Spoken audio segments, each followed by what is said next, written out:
சந்தன மணமாய் நின்றிடும் மணமே சத்தியமலையின் தத்துவ குணமே.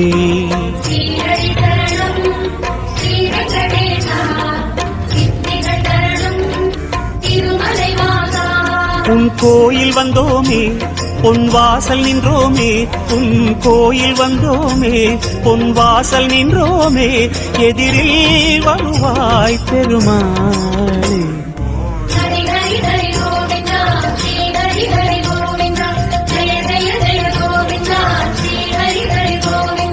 ஸ்ரீதர ஹரி கோவிந்தா, சேஷாச்சல கோவிந்தா.